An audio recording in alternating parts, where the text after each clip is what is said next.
ओम शांति। आज 26 अप्रैल 2025 के साकार मधुर महावाक्य हैं। मीठे बच्चे, तुम पुरुषोत्तम संगम युगी ब्राह्मण अभी ईश्वर की गोद में आए हो। तुम्हें मनुष्य से देवता बनना है तो दैवीय गुण भी चाहिए। प्रश्न है आज की मुरली का कि ब्राह्मण बच्चों को किस बात में अपनी बहुत बहुत संभाल करनी है और क्यों।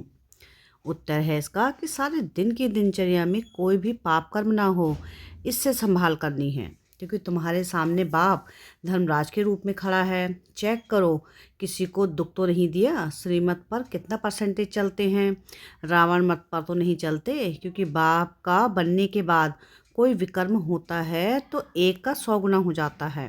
ओम शांति। भगवानुवाच, यह तो बच्चों को समझाया गया है। किसी मनुष्य व देवताओं को भगवान नहीं कहा जा सकता। यहाँ जब बैठते हैं तो बुद्धि में यह रहता है कि हम संगम युगी ब्राह्मण हैं। यह भी याद सदा किसको रहती नहीं है। अपने को सचमुच ब्राह्मण समझते हैं, ऐसा भी नहीं है। ब्राह्मण बच्चों को फिर दैवी गुण भी धारण करने हैं। हम संगम युगी ब्राह्मण हैं, हम शिव बाबा द्वारा पुरुषोत्तम बन रहे हैं। यह याद भी सबको नहीं रहती। घड़ी घड़ी यह भूल जाते हैं कि हम पुरुषोत्तम संगम युगी ब्राह्मण हैं। यह बुद्धि में याद रहे तो भी अहो सौभाग्य। हमेशा नंबरवार तो होते ही हैं। सब अपनी अपनी बुद्धि अनुसार पुरुषार्थी हैं। अभी तुम संगम युगी हो, पुरुषोत्तम बनने वाले हो। जानते हो हम पुरुषोत्तम तब बनेंगे जब अब्बा को यानी मोस्ट विलव्ड बाप को याद करेंगे। याद से ही पाप नाश होंगे। अगर कोई पाप करता है तो उसका 100 गुना हिसाब चढ़ जाता है। आगे जो बाप करते थे तो उसका 110% बढ़ चलता था। अभी तो 100% चढ़ता है, क्योंकि ईश्वर की गोद में आकर फिर पाप करते हैं ना।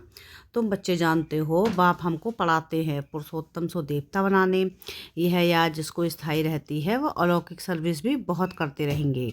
सदैव हर्षित मुख बनने के लिए औरों को भी रास्ता बताना है। भल कहाँ भी जाते हो, बुद्धि में यह याद रहे कि हम संगम युग पर हैं। यह है पुरुषोत्तम संगम युग। वह पुरुषोत्तम माह से वर्ष कहते हैं। तुम कहते हो हम पुरुषोत्तम संगम युगी ब्राह्मण हैं। यह अच्छी रीति बुद्धि में धारण करना है। अभी हम पुरुषोत्तम बनने की यात्रा पर हैं। यह याद रहे तो भी मनमना भव ही हो गया। तुम पुरुषोत्तम बन रहे हो, पुरुषार्थ अनुसार और कर्मों अनुसार। दैवी गुण भी चाहिए और श्रीमत पर चलना पड़े। अभी अपनी मत पर तो सब मनुष्य चलते हैं। यह है ही रावण मत। ऐसे भी नहीं कि तुम सब कोई श्रीमत पर चलते हो। बहुत है जो रावण मत पर भी चलते हैं। श्रीमत पर कोई कितना परसेंटेज चलते, कोई कितना, कोई तो 2% भी चलते होंगे। भल यहाँ बैठे हैं तो भी शिव बाबा की याद में नहीं रहते। कहाँ ना कहाँ बुद्धियों भटकता होगा। रोज अपने को देखना है कि आज कोई पाप का काम तो नहीं किया, किसी को दुख तो नहीं दिया। अपने ऊपर बहुत संभाल करनी होती है, क्योंकि धर्मराज भी खड़ा है ना। अभी का समय है ही हिसाब किताब चुकता करने के लिए। सजाएं भी खानी पड़े। बच्चे जानते हैं कि हम जन्म जन्मांतर के पापी हैं। कहाँ भी कोई मंदिर में अथवा गुरु के पास वो कोई इष्ट देवता पास जाते हैं तो कहते हैं हम तो जन्म जन्म के पापी हैं, मेरी रक्षा करो, रहम करो। सतयुग में कभी ऐसे अक्षर नहीं निकलते। कोई सच बोलते हैं तो कोई तो झूठ बोलते हैं। यहाँ भी ऐसे हैं। बाबा हमेशा कहते हैं कि अपनी जीवन कहानी बाबा को लिख भेजो। कोई तो बिल्कुल सच लिखते, कोई छिपाते भी हैं। लज्जा आती है। यह तो जानते हैं कि बुरा कर्म करने से उसका फल भी बुरा मिलेगा। वह तो है अल्पकाल की बात, यह तो बहुत काल की बात है। बुरा कर्म करेंगे तो सजाएं भी खाएंगे, फिर स्वर्ग में भी बहुत पिछाड़ी को आएंगे। अभी सारा मालूम पड़ता है कि कौन कौन पुरुषोत्तम बनते हैं। वह है पुरुषोत्तम दैवीय राज्य। उत्तम ते उत्तम पुरुष बनते हो ना। और कोई जगह ऐसे किसी की महिमा नहीं करेंगे। मनुष्य तो देवताओं के गुण को भी नहीं जानते, भल महिमा गाते हैं परंतु तोते मिसल। इसलिए बाबा भी कहते हैं कि भक्तों को समझाओ। भक्त जब अपने को नीच पापी कहते हैं तो उनसे पूछो कि क्या तुम जब शांति धाम में थे तो वहाँ पाप करते थे। वहाँ तो आत्मा सभी पवित्र रहती थी, यहाँ अपवित्र बनी है। क्योंकि तमो प्रधान दुनिया है, नई दुनिया में तो पवित्र रहती हैं। अब अपवित्र बनाने वाला है रावण। इस समय भारत खास है और आम सारी दुनिया पर रावण का राज्य है। यथा राजा रानी तथा प्रजा, हाईएस्ट लोएस्ट, यहाँ सब पतित हैं। बाबा कहते हैं तुमको पावन बनाकर जाता हूँ, फिर तुमको पतित कौन बनाते हैं, रावण। अब फिर तुम तुम्हारी मत से पावन बन रहे हो। अब तुम हमारी मत से पावन बन रहे हो, फिर आधा कल्प बाद रावण की मत पर पतित बनेंगे, अर्थात देह अभिमान में आकर विकारों के वश हो जाते हैं। उनको आसुरी मत कहा जाता है। भारत पावन था, सो अब पतित है, फिर पावन बनना है। पावन बनाने के लिए पतित पावन बाप को आना पड़ता है। इस समय देखो कितने ढेर मनुष्य हैं, कल कितने होंगे, लड़ाई लगेगी, मौत तो सामने खड़ा है। कल इतने सब कहाँ जाएंगे, सबके शरीर और यह पुरानी दुनिया विनाश होती है। यह राज अभी तुम्हारी बुद्धि में है। नंबरवार पुरुषार्थ अनुसार हम किसके सम्मुख बैठे हैं वह भी कई समझते नहीं। कम से कम पद पाने वाले हैं, ड्रामा अनुसार कर ही क्या सकते हैं, तकदीर में नहीं है। अभी तो बच्चों को सर्विस करनी है, बाप को याद करना है। तुम संगमयुगी ब्राह्मण हो, तुम्हें बाप समान ज्ञान का सागर, सुख का सागर बनना है। बनाने वाला बाप मिला है ना। देवताओं की महिमा गाई जाती है, सर्वगुण संपन्न। अभी तो इन गुणों वाला कोई है नहीं। अपने से सदैव पूछते रहो कि हम ऊंच पद पाने के लायक कहाँ तक बने हैं। संगम युग को अच्छी रीति याद करो। हम संगम युगी ब्राह्मण सर्वोत्तम बनने वाले हैं। श्री कृष्ण पुरुषोत्तम है ना। नई दुनिया का बच्चे जानते हैं कि हम बाबा के सम्मुख बैठे हैं, तो और ही जास्ती पढ़ना है, पढ़ाना भी है। पढ़ाते नहीं तो सिद्ध होता है कि पढ़ते नहीं। बुद्धि में बैठता नहीं है, 5% भी नहीं बैठता। यह भी याद नहीं रहता कि हम संगमयुगी ब्राह्मण हैं। बुद्धि में बाप की याद रहे और चक्र फिरता रहे। समझानी तो बहुत सहज है, अपने को आत्मा समझ और बाप को याद करना है, वह है सबसे बड़ा बाप। बाप कहते हैं मुझे याद करो तो तुम्हारे विकर्म विनाश हों। हम सो पूज्य हम सो पुजारी, यह मंत्र है बहुत अच्छा। उन्होंने फिर आत्मा सो परमात्मा कह दिया। जो कुछ बोलते हैं बिल्कुल रॉन्ग। हम पवित्र थे, 84 जन्म चक्कर लगाकर अब ऐसे बने हैं। अब हम जानते हैं वापस अब हम जाते हैं वापस। आज आज यहाँ कल घर जाएंगे। हम बेहद बाप के घर जाते हैं। यह बेहद का नाटक है जो अभी रिपीट होना है। बाप कहते हैं कि देह सहित देह के सब धर्म भूल, अपने को आत्मा समझो। अभी हम इस शरीर को छोड़ घर जाते हैं, यह पक्का याद कर लो। हम आत्मा हैं, यह भी याद रहे और अपना घर भी याद रहे, तो बुद्धि से सारी दुनिया का संन्यास हो गया।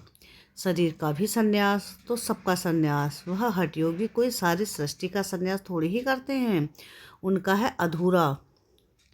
तुमको तो सारी दुनिया का त्याग करना है। अपने को देह समझते हैं तो फिर काम भी ऐसे ही करते हैं। देह अभिमानी बनने से चोरी चकारी, झूठ बोलना, पाप करना, यह सब आदतें पड़ जाती हैं।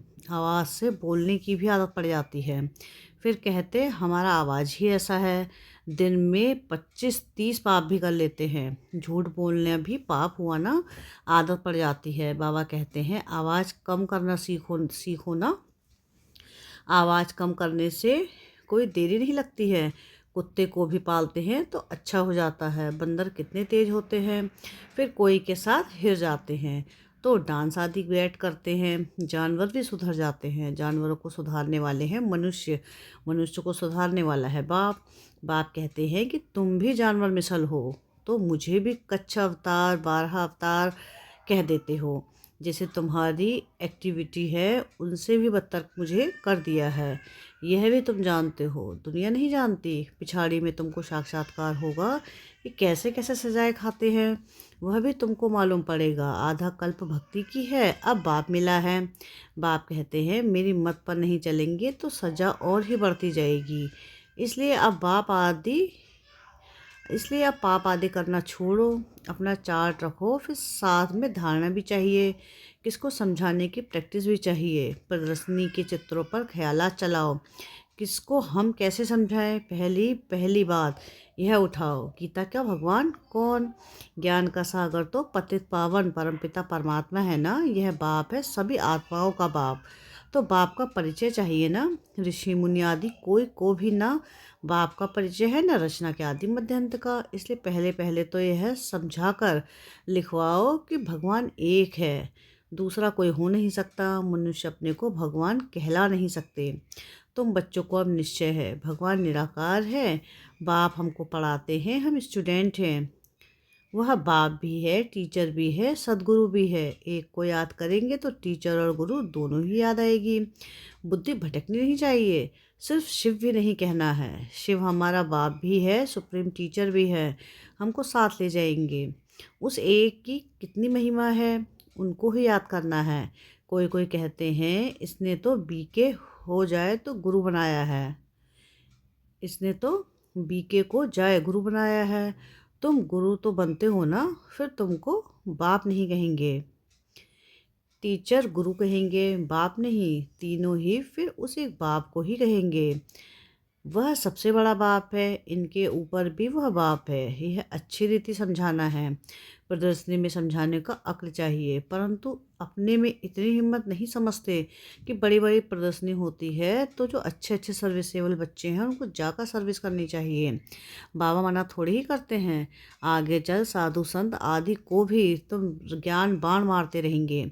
जाएंगे कहाँ, एक ही हट्टी है, सदगति सबकी इस हट्टी से होनी है। यह हट्टी ऐसी है, तुम सबको पवित्र होने का रास्ता बताते हो, फिर बने ना बने तुम बच्चों का ध्यान विशेष सर्विस पर होना चाहिए।